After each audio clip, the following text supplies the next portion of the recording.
Hey guys, it's Randy with Saturday Station Farm, and today we're putting in a foundation for a pump house.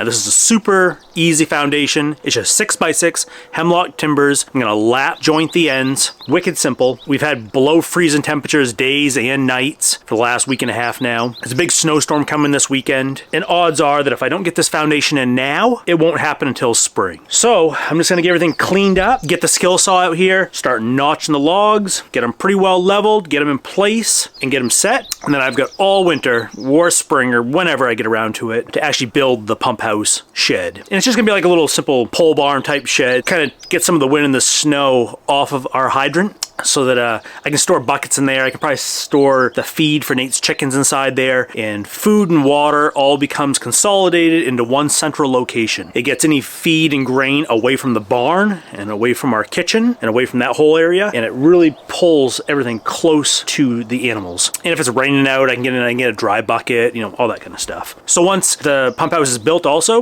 we can have electricity, I can have the pig's fence charger, if I need lights or I need heat lamps or need to run a tool, it's out here in one central location. So that's the plan. I've only got about 6 hours until it's dark out, thereabouts, and it's the warmest day we're gonna have, so let's get to work. Let's get to smooth out the ground a little bit, bring in a few more stones, and then I'm gonna set the timbers down in place and get that going. And that's it, let's get to it.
I kind of found myself putting a lot of time into measuring out, trying to be real precise. And I remembered, I don't have time for this. The whole structure is going to be floating on stones. And there's going to be a ton of water. There's probably going to be shifting. So I ditched the handsaw, ditched the skill saw, just use the chainsaw. I'd rather cut things out with the chainsaw and my hatchet anyway. It works just as fine. The way that I'm going to build this is actually going to be round logs. We use round logs in a modified pole barn design. They just need to be held together enough, be one solid unit, and stay up. So even if it's off a half an inch, it really doesn't even matter. And honestly, if it's that much, I'll probably just put some notches in it, smooth it out. Life's short, and this is just to hold water and keep a little bit of snow from getting in around the water. A little bit of insulation. That's it. Simple structure. The chainsaw is working just fine for this project.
All right, so here's the deal. It's getting late in the day. My forester came out and we had to go do a walk through the woods, so that ate up a whole bunch of time. I've got probably an hour or so before it's dark out, and I still have a bunch of wood I gotta go pick up before it freezes into the ground. I got a bunch of stones I gotta move. The sows have kicked all their hay and their straw out of the house, so I gotta go distract them with food, take down the fence, get the tractor in there, take care of that. So the foundation project's on hold. The timbers are cut, they're all roughed in. I need more stones to really do it relatively level, so we'll just deal with whatever comes.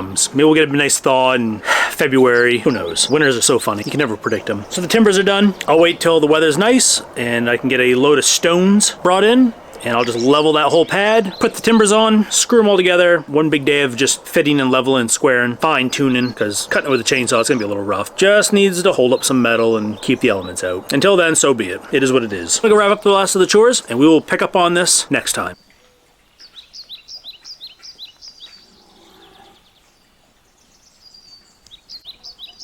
Well, it's just about time to get back to our water pump project. So where we have the frost-free hydrant, need to build a little pump house. Started this last winter. I got the logs all cut. Just gonna be those 6x6 timbers sitting on top of some crushed stone so that any water that's inside can really kind of drain right out. I think we'll build it with some round logs from when we did our crop tree release this past winter. I've got some metal up in the barn and a bunch of old wood, and I have a bunch of old screws and barn nails to throw it together with. Try to build it pretty cheap, but at least a place where we can store fencing and wire, buckets, and all our gear and our electricity for electric fencing and water will all be in one place, finally centrally located. Because if I have a problem right now with the fence, I can walk all the way back to the barn, shut it off, come back. It's a super pain in the ass. So if I can have everything in one central location, and from there is our hub right next to the grain, water's here, electricity's here, a couple handy tools, it's gonna make life so much nicer. Clean up space in the barn. Right now we have fence poles and like barrels sprout everywhere. I get them inside the farrowing barn here. That's the next step.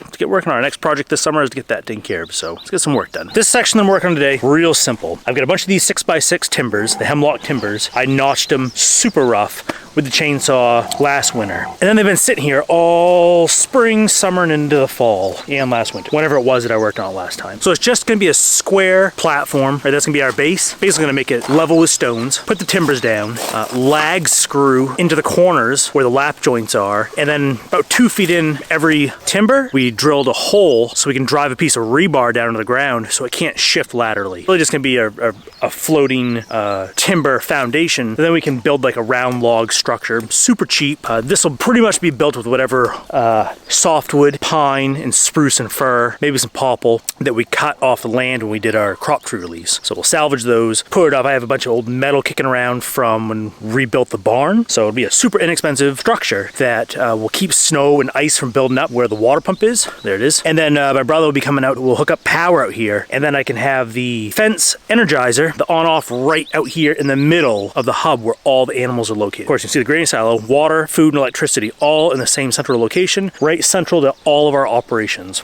Right now, things are all kind of spread out, but they've been increasingly getting closer and closer over the years. So I'm gonna get what I can done, keep an eye on that sow that's in there, moving around, and we'll get something done. So I'm gonna fasten all these corners with just these hex head lag bolts. These things are great. I think these ones might be timber lock. They have a smaller diameter than your regular galvanized lag screws, so you don't split wood nearly as much. And you can get these a whole variety of lengths. Sometimes with a hex head, sometimes with a spider bit, sometimes with a star point bit. But for our process, we've just got to get down through here, these 6-inch timbers. So these will go through both laps, tie together that corner. 6 inches is all you need to get the job done. Let's get to it. So I did take the time to square and level this whole thing. It's not really needed. I can just eyeball it for the most part because it's sitting on a bed of stones. They're gonna shift over time. There's gonna be lots of water out here, lots of freezing and thawing conditions. It's gonna have somewhat of flexibility to it to shift over time. This is just a uninsulated pump house so we can get out of the elements, have gear storage and access to our water pump. One thing you may notice that on some of these timbers, they're not flush across the top. I cut them with a chainsaw, super off the cuff, and just called it good. Because we're not building a stick frame building. It's gonna be sort of like a timber frame, and that you have vertical support columns on each corner. And what we'll end up doing is setting one vertical column, and from that, every other column will be cut according to what it needs to be level across the top. And then there'll be, off those vertical support columns, a horizontal column. And mind you, these will all be round logs, not squared timbers. So there's gonna be all kinds of flex to it. And really, we only need a handful of critical measurements. We get quite a bit of tolerance here. The big one will really be making sure that our horizontal sill plate that'll go across the tops of our timbers is relatively level. That way, whatever side we put on will cover that whole thing, nice and squared. The interior, what it does for shapes, logs are gonna have taper, they're gonna have canter, they're gonna be twists in them. It doesn't really matter. Each vertical will get cut to whatever it needs to be, probably just with a chainsaw. And then every time a vertical and a horizontal beam come together, there'll be a 45 connecting the two of them. So there'll be lots of 45s. It's the only downside to this. You end up cutting a lot of corner bracing to build it. Once you make a jig and you bust them out, it's really not that big a deal, but you do spend a lot of time getting them all cut up. The benefit is you can use the wood that's right on your land, and you can use wood that is generally less valuable. Your spruce, your fir, maybe small pine, anything 6 inches and smaller. Those have now become valuable. Those woods don't make good firewood. Even like a 12-inch spruce, to mill that out and try to get dimensional lumber, you'd have so much waste and so much garbage. And so for us, as we were releasing oak trees and apple trees and some beech and some nice pine, we're cutting out a lot of undesirable stuff, a lot of small stuff. Just poles up to 3, 4, 5, 6,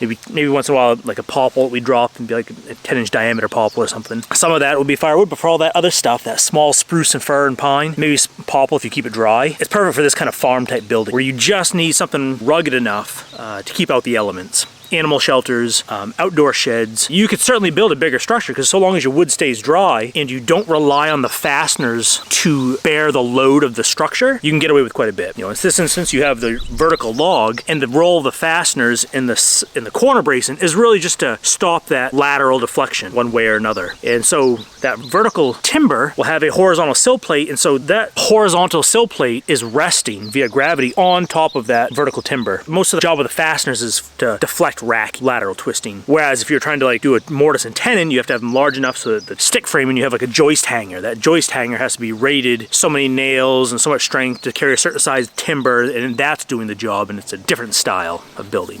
So this is just a really kind of simple way to build things, especially if you're into using chainsaws and axes and great big lag bolts, just simple tools, maybe a tape measure and a marker. We're not building cabinets out here, just farm structures using otherwise low-grade wood that would not have a use elsewhere other than brush piles or poles for beaver trapping or some obscure little thing here or there. So I got the frame all done. I'm gonna grab the tractor and start filling it in with crushed stone. I'm gonna fill it right to the top of the timber. That way, and then I'm gonna make like a little ramp that comes up to it. That way I'm not stepping over this timber every single time I wanna get in here. I'll just make it be a ramp that goes up into it, and there's a nice, it's probably 2 feet deep of crushed stones. So in the winter, when you shut off the water spigot, you spill some, things happen. It has a place to kind of go down through and drain to a certain extent, not leave too big of an icy mess. So I'm gonna get those together, get the stones out here. Probably gonna finally wrap at least this section up for now. Thanks for watching. Bye.